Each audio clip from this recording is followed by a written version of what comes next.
we have a lot of clients who like to get the swag. What's your firm swag? Oh, we have, water bottles, we have quarter zips, we have notebooks, we have anything you can imagine.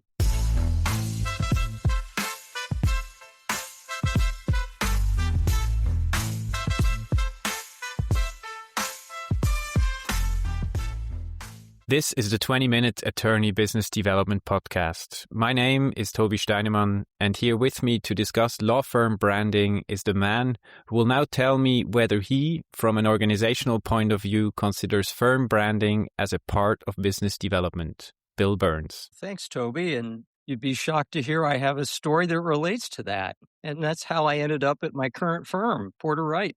So I was out walking and ran into a friend of mine who happened to be the chief operating partner of Porter Wright.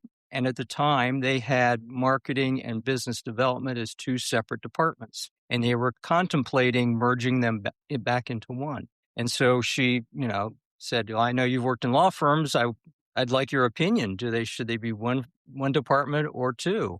And I said, definitely one. They absolutely support and enhance each other. That's the only way to go. And next thing I knew, I was at Porter Wright as the business development executive in a merged marketing and business development department. So I think it's pretty important. There you go. Today we talk firm branding, as mentioned. We usually in marketing or business development, in discussions with lawyers, we always focus on the personal brand quite a lot. We advise lawyers to build a strong personal branding in order to do business development. The question that we want to look at today is how does this sort of work together with the firm brand, so the brand of the law firm itself, and separating the two from each other, or even knowing how to apply them as a combination is not always as evident as one might think. And it sort of depends a little bit on the structure that you work in, the stage you are in your career, or even the strategy of the firm. So maybe as a basic rule before we start, my suggestion would be to define the firm brand as sort of the institution's reputation, its values, its positioning, and then also obviously the visual identity, which I only consider to be a part of the firm branding. It's quite a common mistake to sort of, when you hear branding, to only think, okay, that's the design or the layout of the website.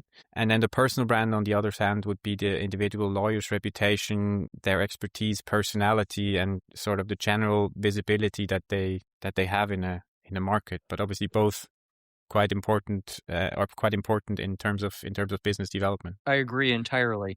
I always think about the branding and the marketing of the firm as creating this overall environment that individual attorneys operate in, and they're trying to create an environment through the firm branding that is positive, that reflects the strengths that the individuals want to project, and also operates as a base of credibility and stability that is important, particularly if you're a smaller firm or you're a smaller office of a larger firm in a market with a tremendous amount of competition. I like to look at things quite technical and separate things. So in terms of what a firm brand should be, maybe I see two sides of the coin. And one side would be sort of the external value of a firm brand. So externally, in terms of vis-a-vis the clients or even the talent that you're trying to approach or acquire. I think there it's really the important differentiator that sets you apart from other firms, like you said, the competition that you have in your market. And internally, I think it is really sort of the anchor for the whole culture of a firm. So it's the brand identity that contains all the values of the firm, and that you also want your lawyers to represent when they actually go out and do business development. And what I also see in firms when we work with them from an external point of view, it has quite an umbrella function. It's also a bit of of pride if you do it well, and it's almost like a unifier for the whole team to group under it and sort of have that pride to represent a firm. A couple of years ago, we did a rebranding for a firm in Germany, which had quite an outdated visual appearance. They had the values and everything was there, but it's just like the translation that didn't work out. And sort of after that rebranding, you could see they were getting positive feedback from clients for their pitch decks. They had visuals that they could post on LinkedIn. They started writing blog posts because their website was new. So all of that was sort of a confirmation for us that they were actually happy to represent the brand. Well, and I also think externally, the brand represents a lot of tools that the individual attorneys can use in business development. I mean, all the marketing, the brochures, the website, the support through social media, the visual aspects of it, even down to the swag. I mean, we have a lot of clients who like to get the swag. What's your firm swag?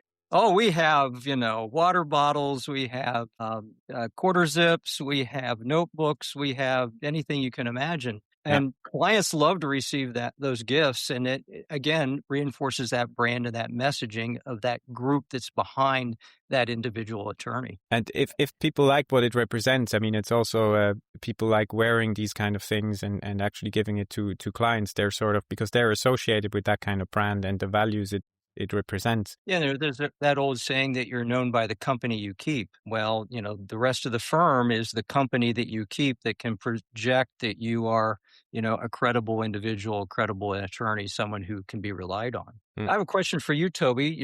Obviously my emphasis of what I do day to day is more on the business development side, which is more the individual attorney efforts to grow and expand their business. Your day to day is more on the marketing and branding side.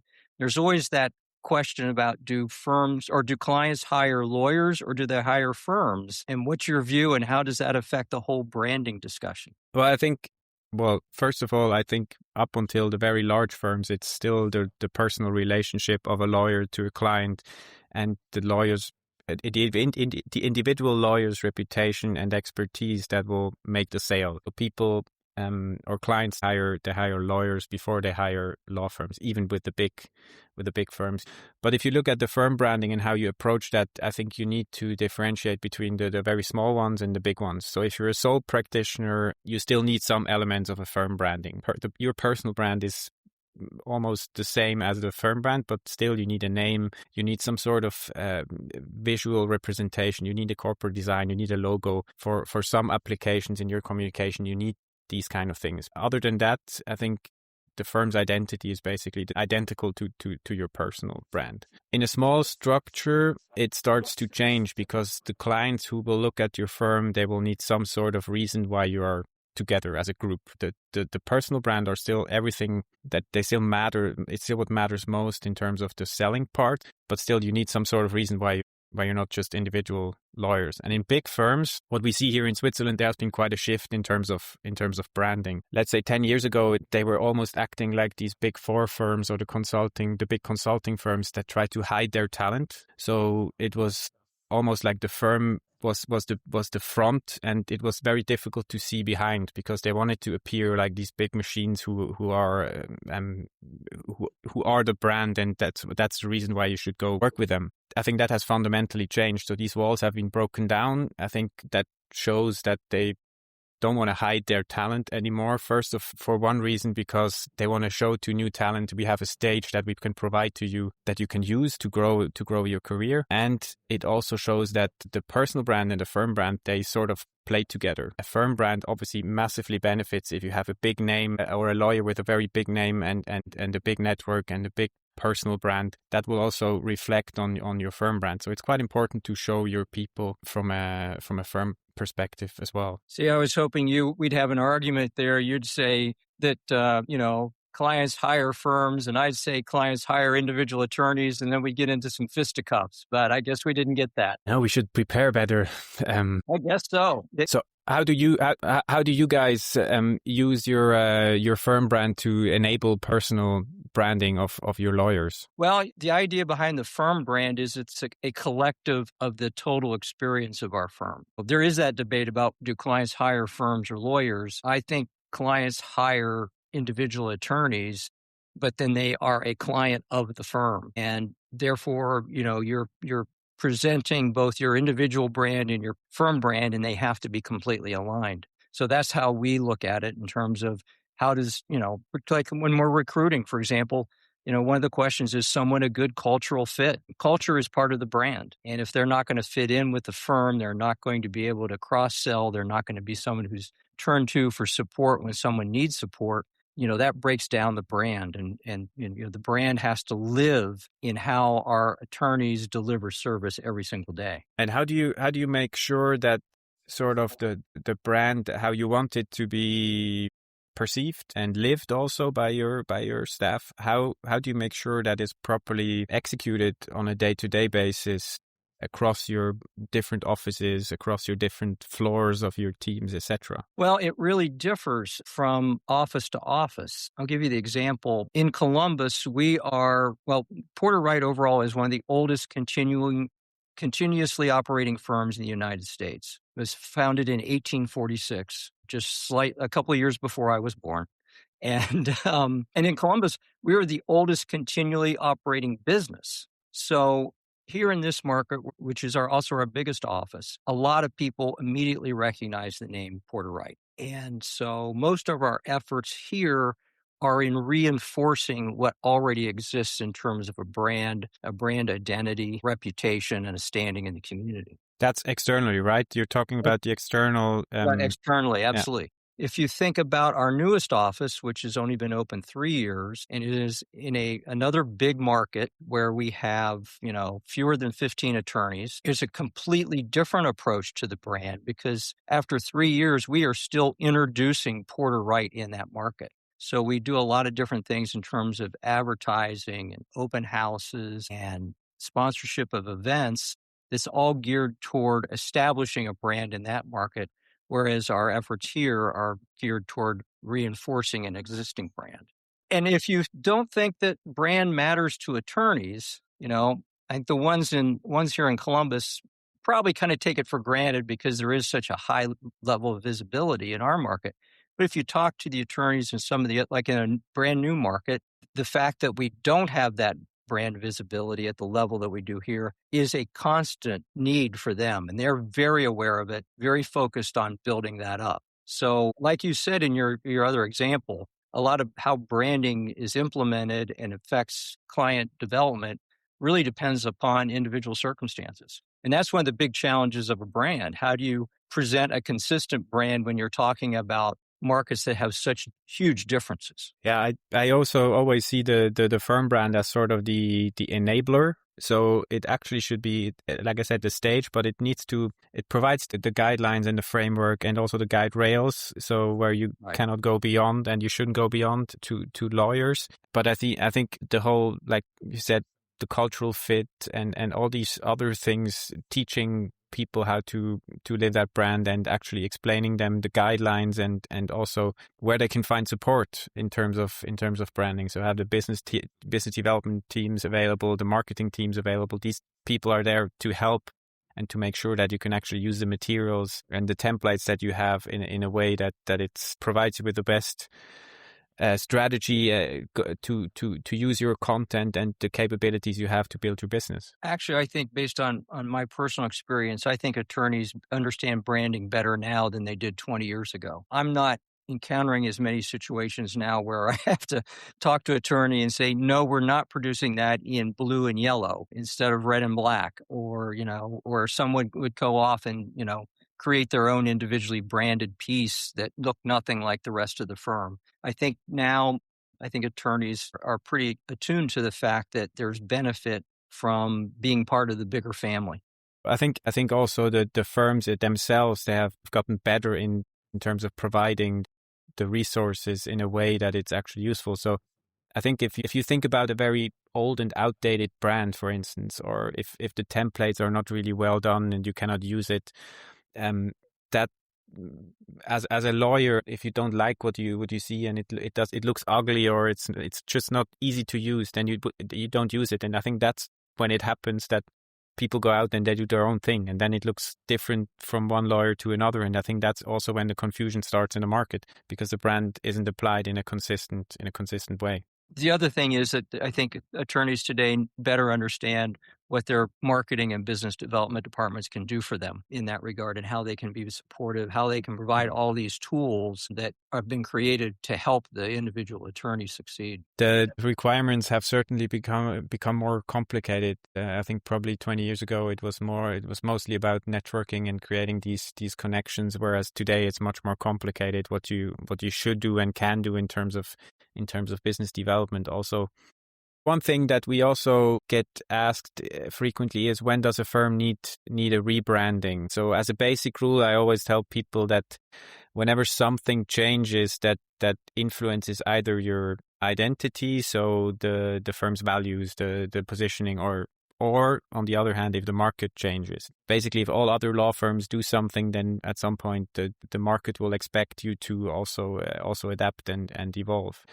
Or if you have a change in the leadership, that could also lead to a need for a rebranding to a certain extent. So when a new generation takes over, and that also should be something that is represented externally. So you've been through rebranding for firms. How do you convince the attorneys in the firm? Because it's a big undertaking. It's an expensive undertaking. It's a time-consuming undertaking. It's also one that demands getting a collective view, a collective idea about where you're going, because the brand will not survive if the attorneys individually don't support it. So how do you gather that type of support to make that successful? Well, I think first of all, it's very rare that clients come and say, we want to do a rebranding. In most cases, they're not looking for a rebranding from the beginning, but they say, okay, we need a new website or something like that. They realize on some level that something is wrong and something is not happening, and they want to do something. And then when you start talking to them about rebranding, then that suddenly creates a lot of panic, because they don't want to change their brand. And when we do a rebranding, I think it's important to look at where's kind of the equity in the brand that you want to keep. So which elements do you keep, and which elements are you willing to change? And obviously that can be,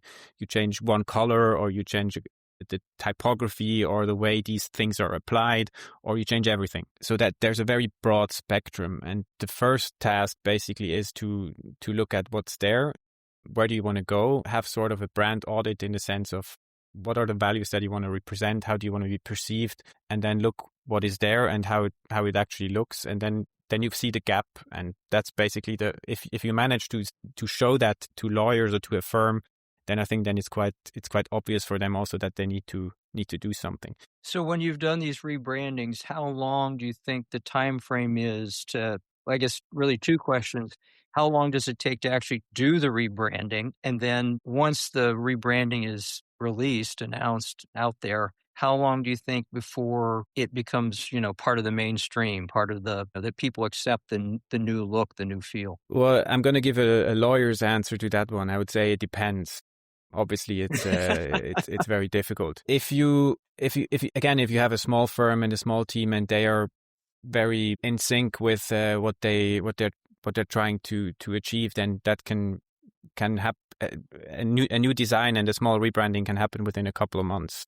If you say, okay, we want to do a complete rebranding, we want to do a brand audit first, and then we want to apply that to our website, and we want to apply it to all other communications, I think that's a project of a year at least, I would say. And the second part of the question is a very good one, because I think what a lot of firms forget when they launch these kind of branding projects is sort of the rollout to do that properly. So when you went through all this trouble to rebrand your company, and you shouldn't just publish your website and then expect everybody to look at it and understand it. You should use that opportunity internally to first of all to tell your staff what happened. Why did you go through that? What is new? Why did you take these decisions? Why does it look like it looks now? Take that opportunity to celebrate that as well, and to create some sort of buzz around this new brand within your company, and that will then also transport to the external celebration of that new brand. I think it's more important to actually do that properly internally, and then you can announce it externally. Do you have some rules for how attorneys should approach the firm's brand, how they should use it, be true to it, make it part of their daily lives? Again, assuming we're talking about a firm a bigger firm that has some sort of structure, make sure that you follow the guidelines that are there. Make sure that you understand where you can find all the resources that it provides. Try figure out the channels that you can use also to make sure that you increase your visibility, because in many cases firms do have people they know, LinkedIn channels, they have newsletters, they have websites. Make sure that you use these kind of channels to increase the reach of your communications, to make sure that it will properly reflect on your own brand. Tobi, that was a really good discussion about firm branding. And I think what we need to do is move back more to the individual attorney and how we can help the individual attorneys on business development. I've gotten a lot of questions from people who have been listening to podcasts about, these are nice pieces, parts, but is there an overall approach that I can fit these into? And as a matter of fact, there is. I always believe that business development involves 7 essential steps. And on our next podcast, we're going to do an overview of those 7 steps. And then after that, break each one down individually to help attorneys find a pathway for what some people have been calling a mountain that they have to climb to become good at business development. Sounds like you kept the best for the 10th episode. People will now ask us why we went through 9 episodes only to introduce this essential piece of business development. Well, we have to give people an appetizer. Now it's time for the full meal. Sounds nice. I look forward to starting that in our next episode. Thank you, Bill. Thank you, Tobi.